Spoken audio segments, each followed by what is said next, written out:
Hello friends, ఈరోజు మన recipe అందరూ ఎంతగానో ఇష్టపడే చికెన్ కర్రీ. నేను చెప్పినట్టు చికెన్ కర్రీ ఈ విధంగా ఒక్కసారి ట్రై చేయండి. మీకు కూడా చాలా చాలా బాగా నచ్చుతుంది. So let's start.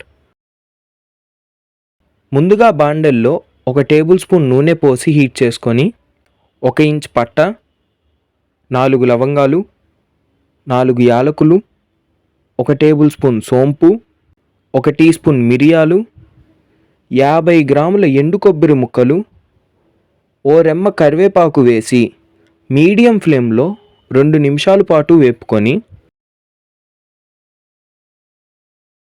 2 నిమిషాల తర్వాత వేపుకున్న మసాలా దినుసులను తీసి మిక్సీ జార్లో వేసుకొని 1/4 టీ స్పూన్ పసుపు, 1 టేబుల్ స్పూన్ కారం, 1 టేబుల్ స్పూన్ ధనియాల పొడి, తగినంత ఉప్పు వేసి మెత్తని పొడిగా గ్రైండ్ చేసుకొని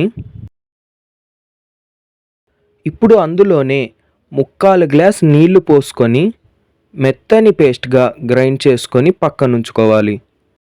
ఇప్పుడు ఓ గిన్నెలో 1 కేజీ చికెన్ను వేసుకొని అందులోనే ముందుగా గ్రైండ్ చేసుకున్న మసాలాను వేసి చికెన్కు మసాలా పట్టే విధంగా బాగా కలుపుకొని అరగంట పాటు మూత పెట్టి పక్కనుంచుకోవాలి. ఇప్పుడు బాండెల్లో 6 టేబుల్ స్పూన్ల నూనె పోసి హీట్ చేసుకొని ఓ టీ స్పూన్ జీలకర్ర, 4 మీడియం సైజ్ ఎర్రగడ్డల ముక్కలు, ఓ రెమ్మ కరివేపాకు, 2 పచ్చిమిర్చి వేసి హై ఫ్లేమ్లో 5 నిమిషాల పాటు వేపుకొని అందులోనే 1 టేబుల్ స్పూన్ అల్లం వెల్లుల్లి పేస్ట్ వేసి ఓ నిమిషం పాటు వేపుకొని ఇప్పుడు 2 మీడియం సైజ్ టమాటాల ముక్కలు వేసి బాగా కలిపి లో ఫ్లేమ్లో 10 నిమిషాల పాటు మూత పెట్టి మగ్గించుకోవాలి. 10 నిమిషాల తర్వాత మూత తీసి ముందుగా కలిపి పెట్టుకున్న చికెన్ను వేసి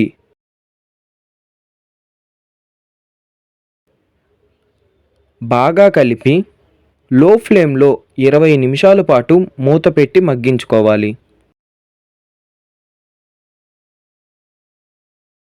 20 నిమిషాల తర్వాత మూత తీసి అందులోనే 1/2 గ్లాస్ నీళ్లు పోసి కొద్దిగా కొత్తిమీర తరుగు వేసి బాగా కలిపి లో ఫ్లేమ్లో 10 నిమిషాల పాటు మూత పెట్టి మగ్గించుకోవాలి.